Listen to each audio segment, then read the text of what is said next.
Hello friends, morning ஒரு ஹெல்தியான breakfast recipe பார்த்துடலாமா? வாங்க வீடியோக்குள்ள போகலாம். ஒரு கப் கோதுமை குருணை எடுத்துக்கலாம். அதே கப்பில் ஒரு 1/4 கப் ஜவ்வரிசி எடுத்துக்கலாம். உங்ககிட்ட நைலான் ஜவ்வரிசி இருந்தால் எடுத்துக்கோங்க. நான் இப்போ மாவு ஜவ்வரிசி தான் இருக்கு, அதுதான் ஆட் பண்ணி செய்கிறேன். நைலான் ஜவ்வரிசி ஆட் பண்ணி செய்யும் போது ஃப்ளேவர் ரொம்பவே நல்லா இருக்குங்க.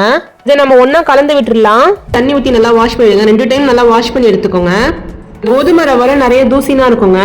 நல்லா ஒரு 2 டைம் நல்லா வாஷ் பண்ணி எடுத்துட்டு ஒரு 10 நிமிஷம் பக்கம் ஊற வச்சு எடுத்துக்கலாம். நம்ம வாஷ் பண்ணி வச்சிருக்க தண்ணியை நல்லா ஸ்டெயின் பண்ணிட்டு வேக வைக்கிறதுக்காண்டி எந்த கப்ல நம்ம ஆட் பண்ணோமோ அதே கப்ல ஒரு 2.5 கப் ஆட் பண்ணிக்கலாம். தண்ணியை 3 கப் கூட நீங்க தாராளமா ஆட் பண்ணி செய்யலாம்.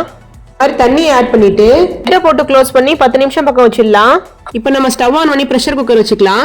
இதுல நம்ம 1 பிஞ்ச் அளவு கல்லுப்பு ஆட் பண்ணிக்கலாம். மார்னிங் எங்கேயாச்சும் குயிக்கா போறீங்க, வெளியில போறீங்க, அதாவது ஒர்க்கிங் மாமா இருந்தீங்கன்னா ஸ்கூலுக்கு போற குழந்தைங்களுக்கு கூட நீங்க டக்குன்னு செஞ்சு கொடுத்துடலாங்க. ரொம்ப குயிக்காவும் செஞ்சிடலாம். இப்போ நம்ம விசில் வச்சு எடுத்துடலாம். நம்ம 2 விசில் வச்சு ஸ்டவ் ஆஃப் பண்ணிடலாம்.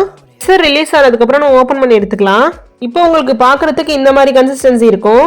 நம்ம ஒரு 2 விசில் வச்சு சிம்ல வச்சிடணும். ஒரு 5 மினிட் குக் பண்ணி எடுத்தீங்கன்னா ரொம்ப அழகா வெந்து வந்துருங்க. பாருங்க எவ்வளவு அழகா இருக்குன்னு. இதுல நாம நல்ல காய்ச்சின பாலா ஒரு 1.5 கப் பசும்பால் ஆட் பண்ணிக்கலாம். பசும்பால் ஆட் பண்ணி செய்யும் போது ஃபிளேவர் ரொம்பவே நல்லா இருக்குங்க. இந்த மாதிரி லைட்டா நல்லா ஃபுல்லா மிக்ஸ் பண்ணி விட்டுறணும். அடியோட 4 டேபிள் ஸ்பூன் சுகர் ஆட் பண்ணிக்கலாம். ஏலக்காய் ஃபிளேவர் பிடிக்குன்னா ஒரு 2 பிஞ்ச் ஆட் பண்ணிக்கோங்க, ரொம்ப நல்லா இருக்குங்க. பிடிக்காதவங்க ஸ்கிப் பண்ணிக்கலாம். லைட்டா ஃபுல்லா மிக்ஸ் பண்ணி விட்டுடலாம். அந்த மாதிரி ஆட் பண்ணிருக்க மில்க்கும் கோதுமை ரவாவும் ஒன்னா கலந்து வரணும். இந்த மாதிரி நல்லா ஒன்னு சேர கலந்து விட்டுட்டு நம்ம 1 டீஸ்பூன் கீ ஆட் பண்ணிக்கலாம். பாருங்க இந்த மாதிரி கன்சிஸ்டன்சில இருக்கணும். இப்ப பாருங்க எல்லாம் ஒன்னா கலந்து வந்திருக்கு. இப்போ நம்ம 1 டீஸ்பூன் கீ ஆட் பண்ணிக்கலாம். 1 டீஸ்பூன் கீ ஆட் பண்ணிட்டு ஃபுல்லா மிக்ஸ் பண்ணிக்கலாம். கொஞ்சம் கொஞ்சமா இந்த மாதிரி லைட்டா மிக்ஸ் பண்ணி விட்டுறணும். நெக்ஸ்ட் ஸ்டவ் ஆன் பண்ணி நம்ம ப்ரெஷர் குக்கர் வச்சுக்கலாம். நெக்ஸ்ட் இது ஒரு கொதி வரணுங்க. இது ரொம்ப நேரம் கொதிக்க வைக்கணும்னு அவசியம் கிடையாது. இந்த மாதிரி இருக்கும். ரொம்ப திக்கா இல்லாம ரொம்ப தண்ணியா இல்லாம இதே மாதிரி கன்சிஸ்டன்சில இருக்கணும். அப்பதான் உங்களுக்கு நல்லா இருக்கும். ஒரு கொதி வந்தா போதுங்க. இப்ப நம்ம ஸ்டவ் ஆஃப் பண்ணிடலாம். டிஷ் ரொம்பவே ஹெல்தியான டிஷ்ங்க. இப்ப நம்ம இதை சர்வ் பண்ணிடலாம். பாருங்க, நான் முன்னாடியே சொன்ன மாதிரி ரொம்ப குயிக்கா செஞ்சிடலாங்க. ரொம்ப ஹெல்தியும் கூட. உங்களோட ஹீமோகுளோபின் லெவலை இன்க்ரீஸ் பண்ணி கொடுக்கும். நிறைய நியூட்ரியன்ஸ் அண்ட் ஹெல்த் பெனிஃபிட்ஸ் நிறைய இருக்கு. இதை நீங்க பிரேக்ஃபாஸ்டா எடுத்துக்கும் போது உங்களுக்கு இது லாங் லாஸ்டிங் எனர்ஜியா இருக்கும். அந்த டே ஃபுல்லாவே நீங்க பிரிஸ்கா இருப்பீங்க.